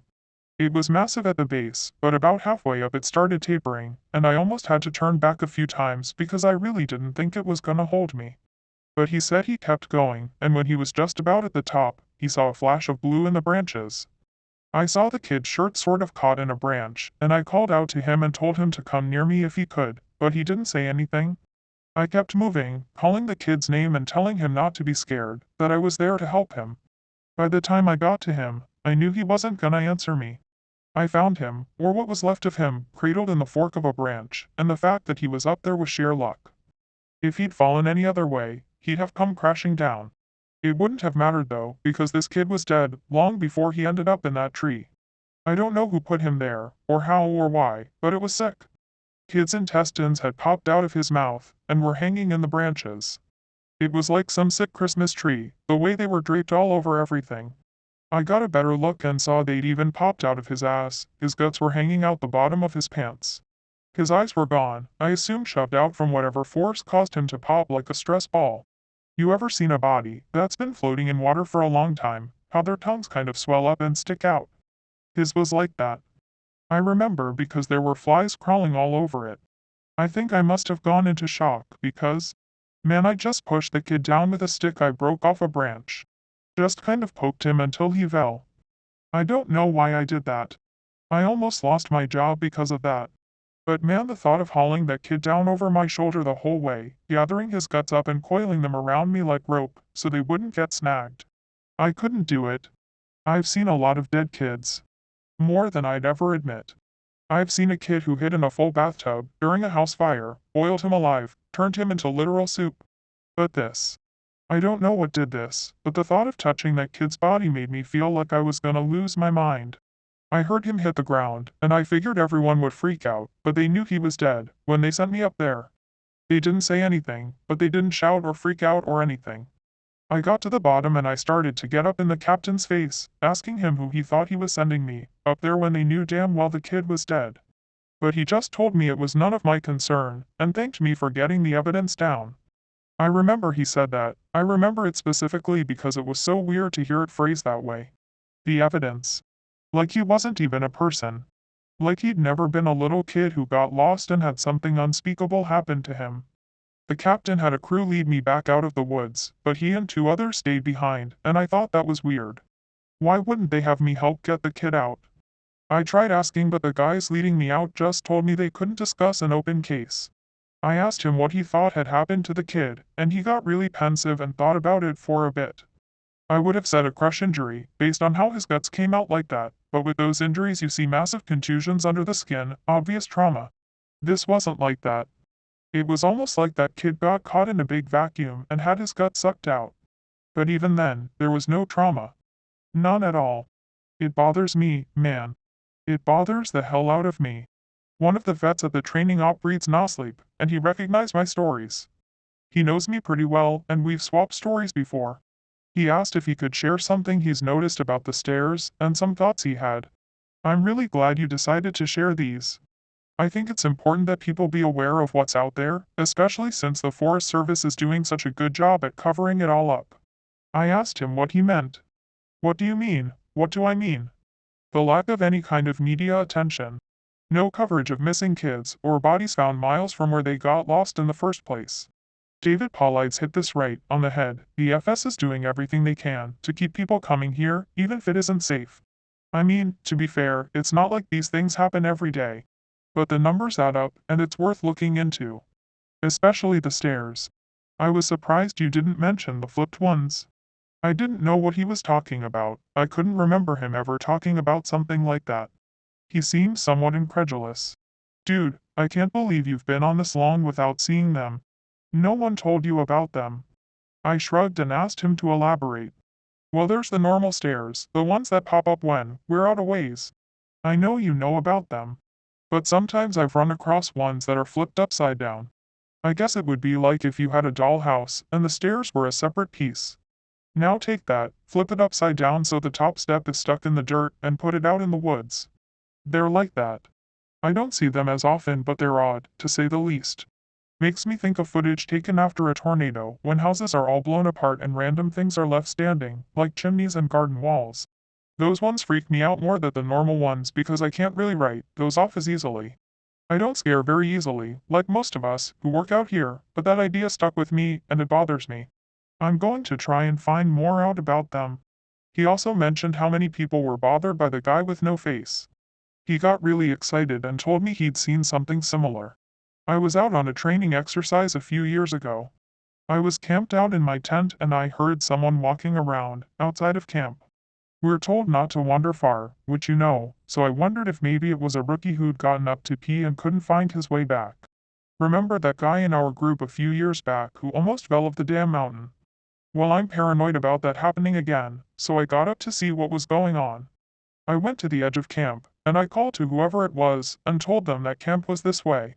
But they kept going back out into the woods, so I went after them. I know it was stupid, but I was half asleep, and I just really didn't want to deal with some idiot getting hurt. I followed this thing on a dead straight course for about a mile, and then it stopped on the edge of a little river. I could see the outline of it, because the water was reflecting the moon, and it looked just like an ordinary guy. He had a pack on, and it looked like he was facing me. I asked if he was okay, if he needed help, and he cocked his head like he didn't understand me. I always have my pocket knife on me, and it's got a little thumb blade attached to it, so I turned that on and lit up his chest, so I wouldn't blind him. He was breathing slow and deep, so I wondered if he was sleepwalking. I went closer and asked him again if he was okay. I moved the light up, and something didn't seem right, so I stopped. He kept breathing in this real slow, deep breaths, and I sort of figured out gradually that that's what was bothering me. It was like he was pretending to breathe, but not actually doing it. His breaths were too even and deep, and all his movements were exaggerated, like his shoulders going up and his chest moving. I told him to identify himself, and he made this muffled noise. I moved the light up and I shit you not, this guy had no face. Just smooth skin.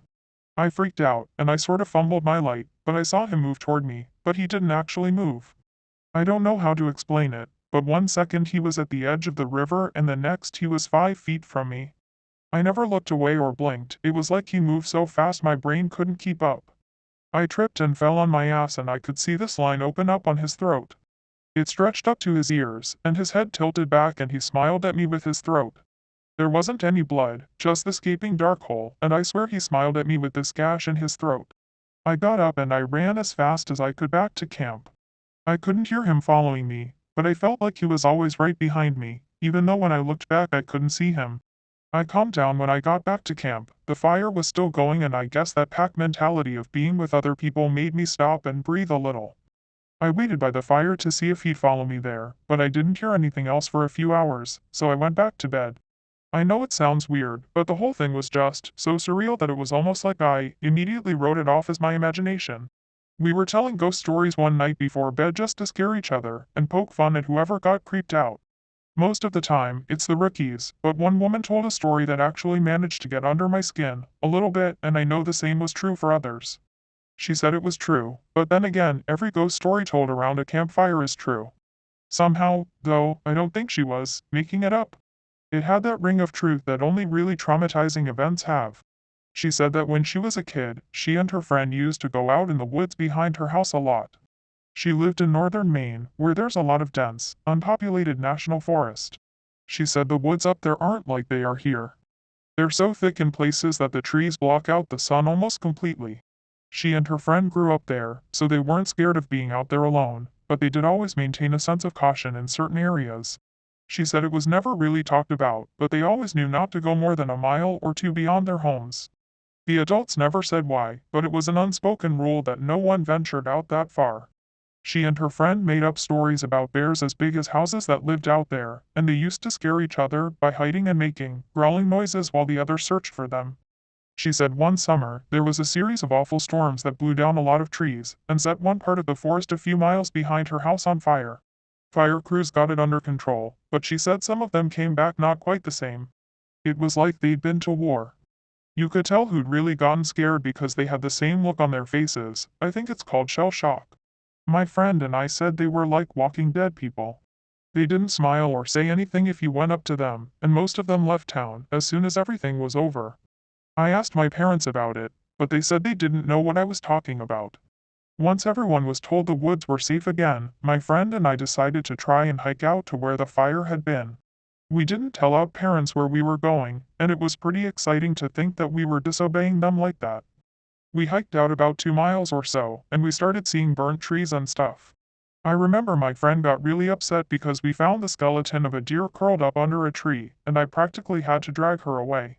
She wanted to bury it, but I didn't want her touching it because its antlers were weird. I can't remember why, I just remember thinking that there was something wrong with them and I didn't want either of us going near it. The farther we went, the more burnt everything got. Eventually, there were no standing trees, and it was like being on another planet. Almost nothing green, just brown and black everywhere. We were standing there, looking at it all, and we both heard someone shouting in the distance. I panicked because I thought it was my dad, and that he was going to tell me I was grounded. My friend broke off and went to hide behind a big rock because she said she didn't want to be caught out here. Her parents had forbidden her to come out in the woods at all, and she lied and told them we were going to a movie. I followed her, and we kept listening. I could hear this voice getting closer, and I realized they were calling for help. I thought maybe it was some hiker who'd gotten lost and needed directions back to town. That used to happen all the time, so I was used to helping people out. I heard him following my voice, so I kept calling out until I saw him running in the distance. He got closer and I could see that his face was all red.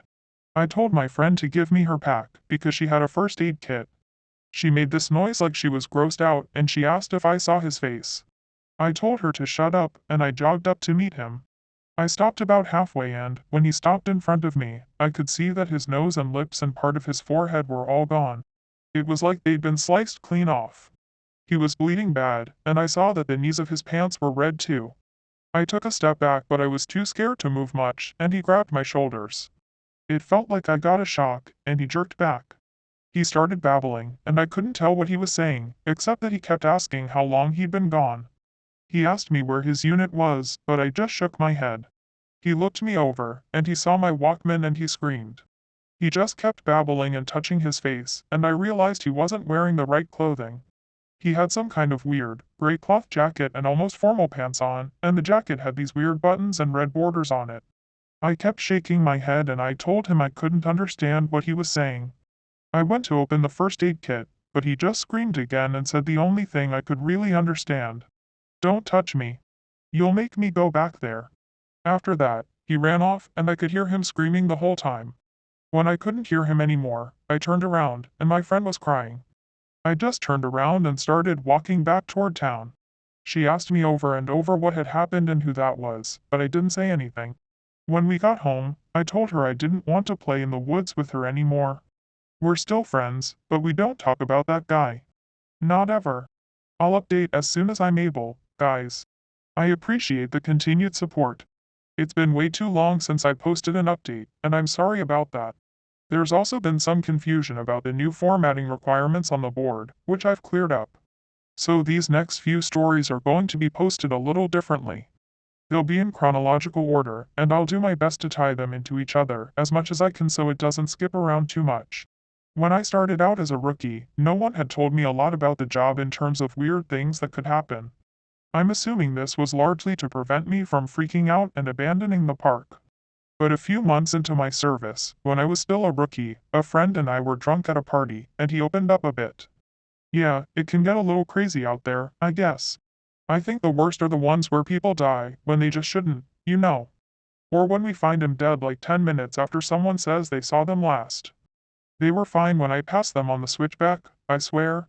That sort of shit.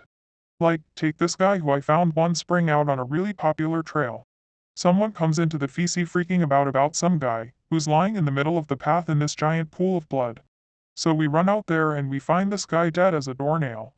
Which he absolutely should be, because the back of his head is like mashed potatoes.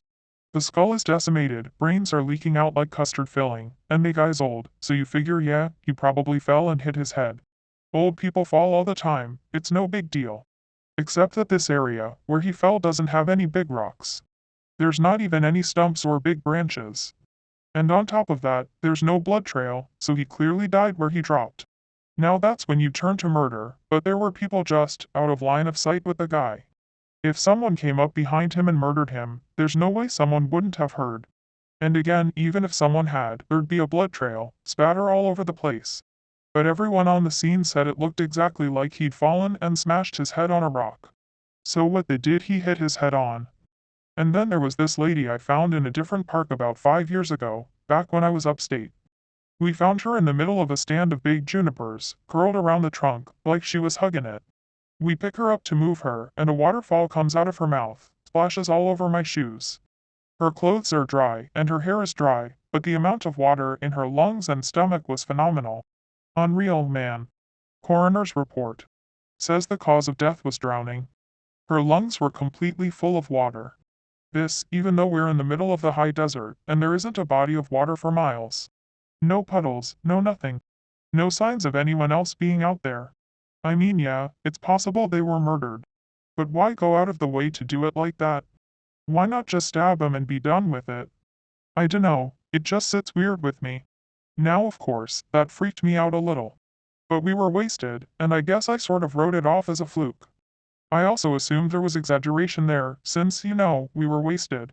Now, I don't like talking about this next case very much. It was an awful one that I've done my best to forget about, but of course that's easier said than done. This happened about 6 months after the conversation with my friend at the bar, and up until that point I hadn't had a lot of really weird shit go down. A few things here and there, and of course the stares, but it's amazingly easy to get used to stuff like that when it's treated as if it's normal. This case was a little different. A guy with Down syndrome in his 20s went missing after his family lost sight of him on a major path. That was odd in and of itself, because this guy never left his mom's side. She was absolutely convinced he'd been kidnapped, and unfortunately a ranger who isn't with the park anymore insinuated that no one was going to kidnap someone. Well, with that kind of disability. Not very tactful, to say the least. We wasted a lot of time, trying to calm her down enough to get information about him, and then we put out an official missing persons call. Because of the urgency of the situation, him being mostly unable to function alone, we had local police come in and help us. We didn't find him the first night, which was heartbreaking. None of us wanted to think of him being alone out there. We assumed he just kept wandering and was staying ahead of us. We brought out Helis the next day, and they spotted him in a little canyon. I helped bring him back up, but he was in bad shape, and I think we all knew he wasn't gonna make it. He'd fallen and broken his spine, and couldn't feel his lower half. He'd also broken both his legs, one at the femur, and he'd lost a lot of blood. He was confused and scared while he was alone, so he'd probably exacerbated the injuries by dragging himself a little ways. I know it sounds awful, but while I was riding in the copter with him, I asked him why he'd wandered off. I just wanted something to tell his mother, to let her know it wasn't her fault, because he was fading fast and I didn't think she'd get to ask him herself. He was crying, and he said something about how the little sad boy had wanted him to come play. He said the little boy wanted to trade, so he could go home. Then he closed his eyes, and when he woke up again, he was in the canyon. I'm not sure that's exactly what he said, but it was what I thought the gist of it was. He kept crying, asking where his mommy was, and I held his hand and tried my best to keep him calm. It was cold out there. He kept saying that. It was cold out there. My legs was frozen. It was cold out there. It's cold in me. He was getting even weaker, so he eventually stopped talking, and he closed his eyes for a while. Then, when we were about 5 minutes from the hospital, he looked right at me with these big tears running down his face, and he said Mama won't see me no more. Love Mama, wish she was here. And he closed his eyes and he just never woke up. It was horrible, and I don't like talking about it. That case was one of the first ones that really rattled me badly. Because of how badly it affected me, I reached out to a senior ranger, and who ended up helping me through it. As time went on, and we got to know each other better, he ended up sharing one of his own stories with me. It was disturbing, but it helped to know that I wasn't the only one affected by the things going on out there. I think this must have happened before you got here, because I think if it had happened while you were here, you'd have remembered it. I know it didn't end up in the news, for some reason, but I think most people who've been here long enough know about it. The park sold off a portion of land to a logging company, and it was a really controversial thing. But it wasn't that large or old of a plot, and it was right after the recession, so we needed cash bad. Anyway, they were felling this plot of land, and we get a call that we need to get our supervisors out right away. I don't know why, but they ended up sending me and a few other guys, along with the heads, I guess for power in numbers, to see what was up. We got there, and all these guys are crowded around a tree that they've just cut down. They're all pissed off and freaking out, and the foreman comes over and says he wants to know what we think we're up to.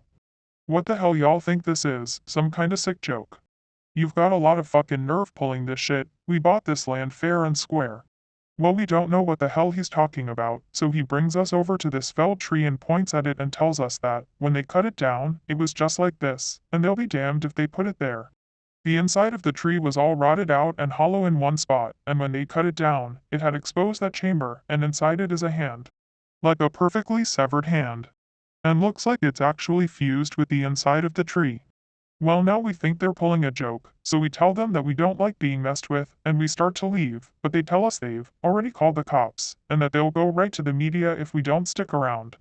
Well, that gets the head's attention, so they stick around and talk to the police about it. Everyone is denying that they put the hand in there, and besides, how would anyone have even done it? It's clearly a real hand, but it's not mummified or skeletal. It's brand new, probably not even a day old. And it is definitely fused with the wood, you can see that it's coming right out of it. The loggers, they insist that they didn't put it there. Somehow, this fresh human hand ended up fused to the inside of this living tree. The cops have them cut up that section of tree into a movable chunk. Then they take the hand away, and the area is closed off. There was a pretty big investigation, but I know they didn't get any answers. Now it's become this legend, and as far as I know we haven't sold any more property for logging. As you all know, I went to a training seminar recently, and heard some amazing and horrible things there. One of the guys I talked to while I was there told me a story when we were all around the campfire one night. We were both pretty drunk, you'll see a pattern here, and we were swapping stories. He told me this one, me and another guy were out on a field search because some campers reported screaming noises at night. So we head out there to look for whatever a mountain lion has wandered into the area, and I'm pissed. We've had 3 of them show up in the camping areas that year alone, and I'm getting tired as hell of constantly having to deal with them. Plus, I just don't like them anyway. They're a pain in the ass and they're loud and they scare the crap out of me. The cats. Pieces of crap. I'm groaning about it to the guy I'm with, and he thinks it's a real fucking riot. So we're seeing all these broken branches and what look like dens, and we're pretty sure we know where this thing is. I call in and they tell me to confirm if possible, which you know just means they want you to step in a big pile of shit and use that as proof. I'm not seeing any, though, so I basically just tell him to shove it, I'm done. We know that damn thing's out here somewhere, even if I'm not stepping in its shit or inside its mouth or whatever. Guy I'm with wanders off to take a piss or whatever, and I stay behind watching this little burrow under a tree to see if maybe a fox or something is living under it, 'cause I love foxes, man. They're cute as hell. But anyway, I'm watching this tree and I start hearing branches crackling, and it's coming from the direction my partner went opposite of. Now I've got my pistol, but you and I both know that's not gonna do shit against a cat. I cock it and holler for my partner to get back, but he's too far, and he can't hear me. I stand up and get my sights on where the thing is approaching, and not you, man, I just about peed myself. This guy is coming toward me, and he's backflipping through the woods. Like, instead of walking, he's doing these crazy backflips, and I swear to God he cleared every log and bush in his path. It was like he knew right where he was going. I yell at the guy to stop right where he is, that I'm pointing a gun right at him, but he keeps coming, and I just kinda lost it.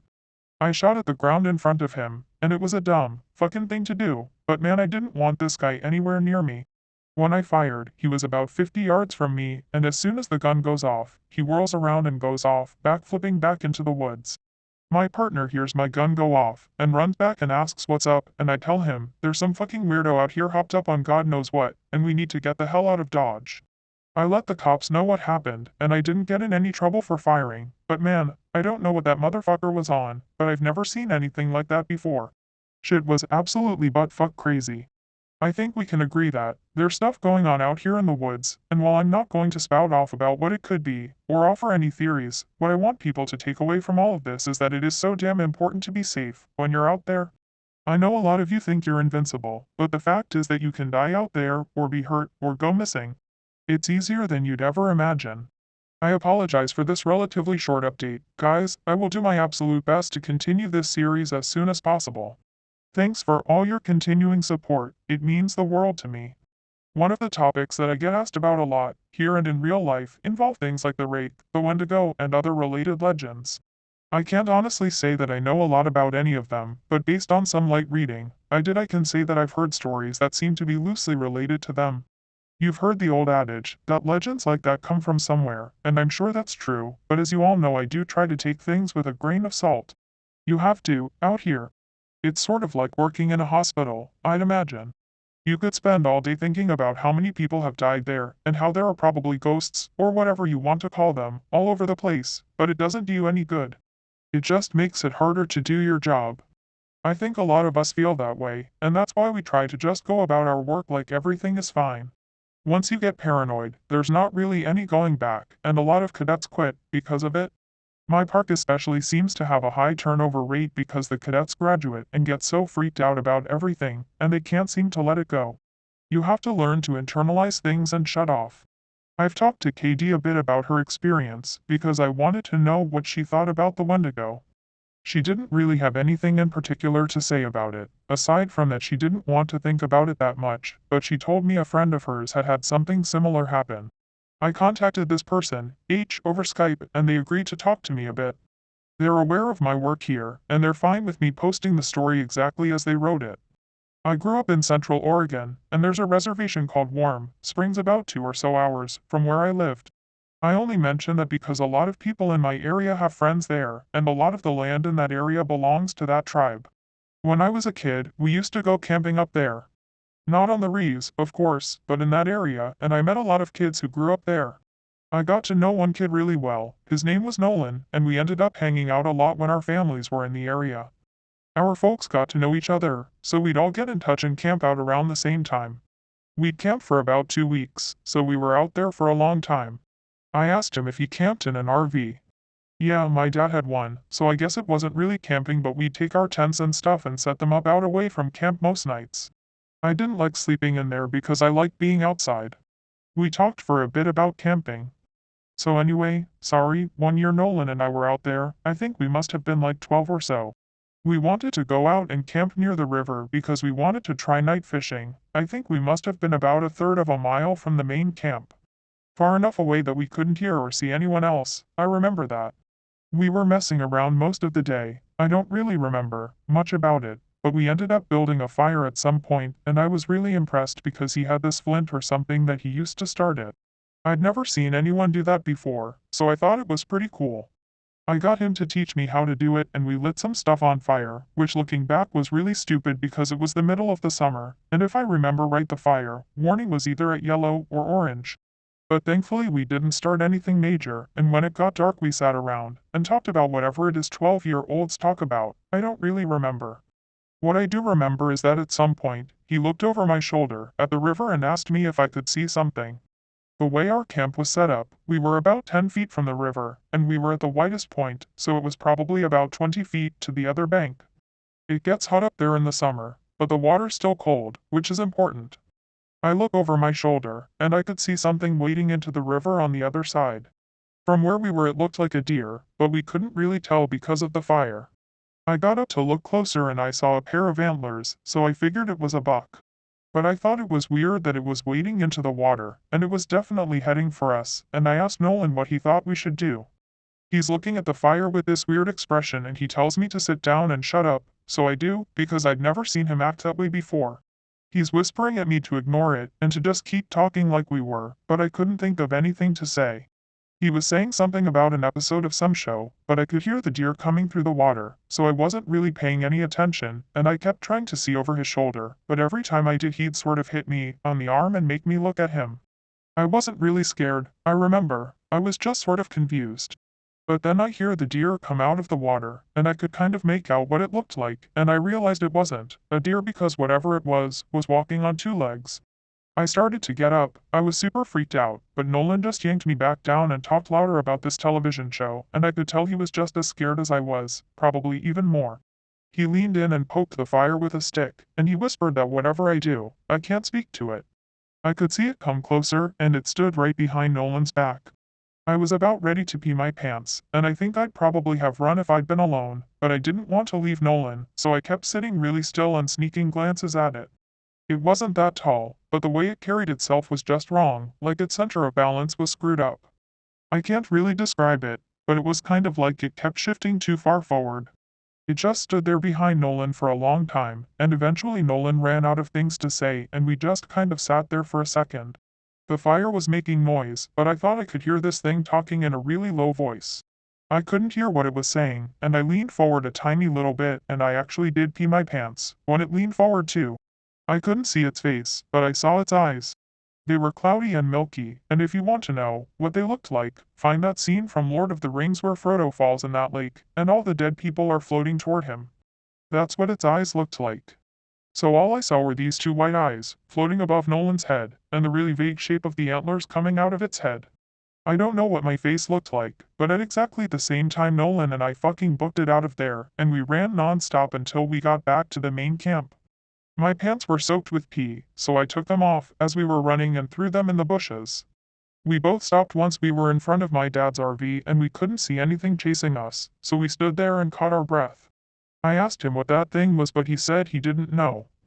He said his grandpa had only warned him that if anything ever came up to him when he was out in the desert, he was never, ever supposed to talk to it or listen to anything it had to say.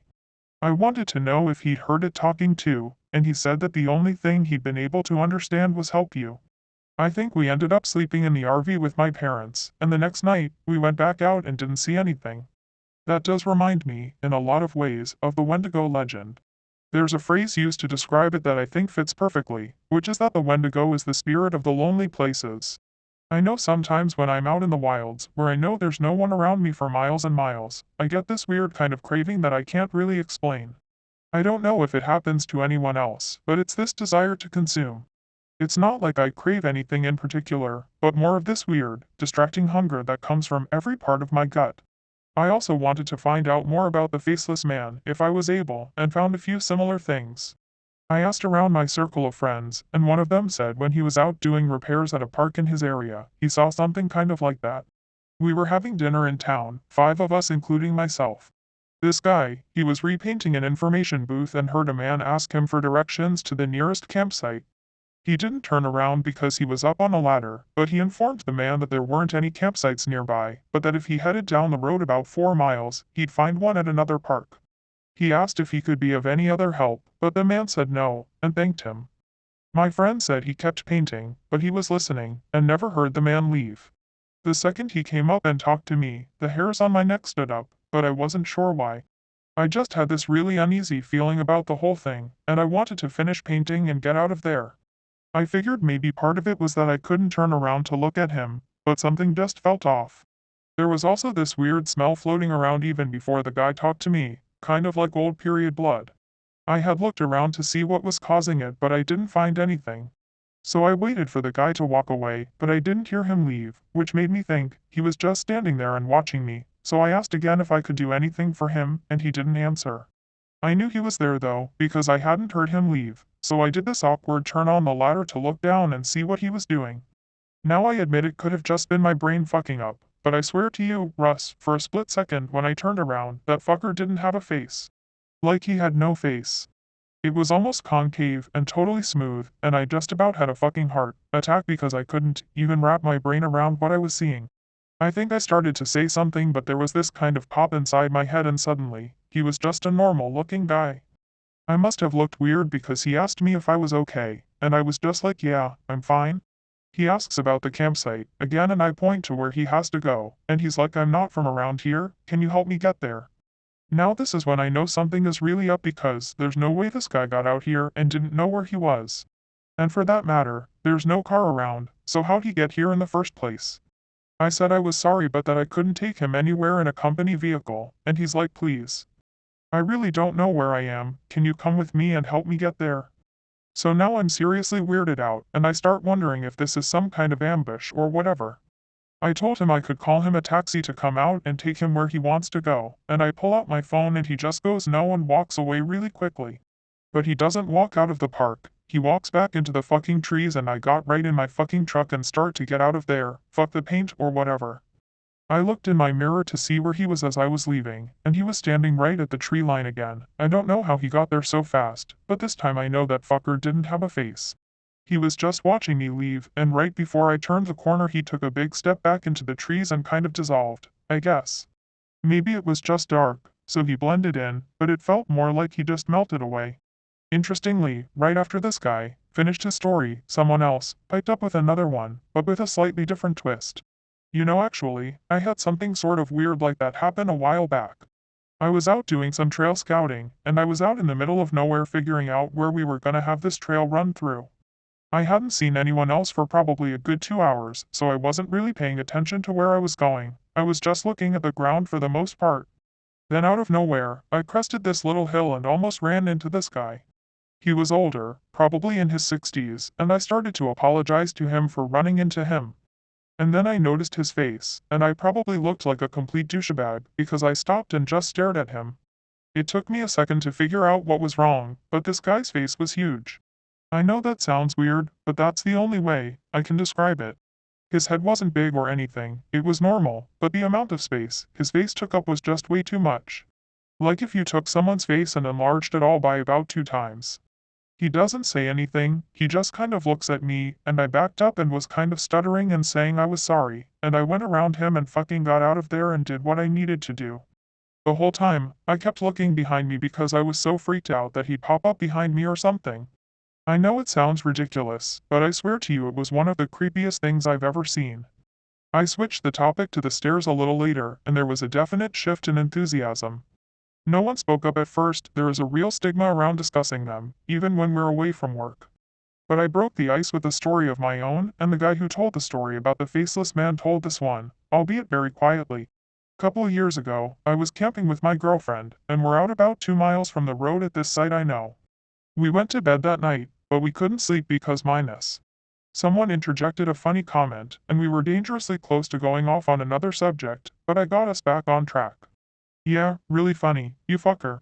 No, it was because we kept hearing that grinding noise.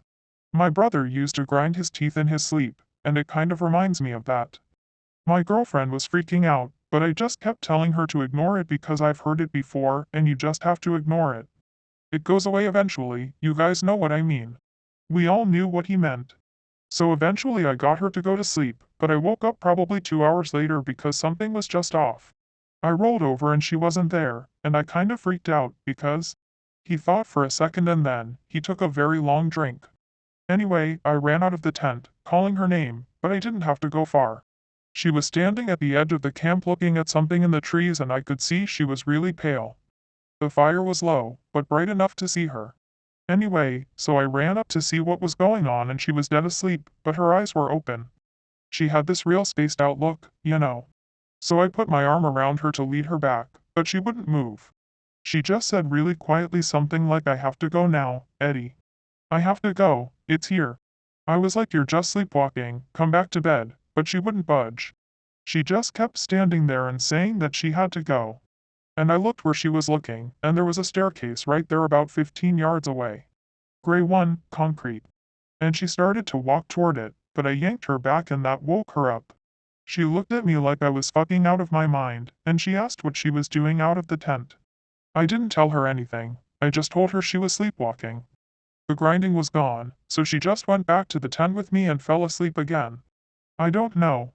I don't like thinking about it, you know. We all knew. You guys remember that kid with? I can't remember what it was, some kind of brain fuck up, not Downs but something like it. Someone else brought up. Well, I got to read the report he gave when they found him a week after he went missing, and it was fucked up beyond belief.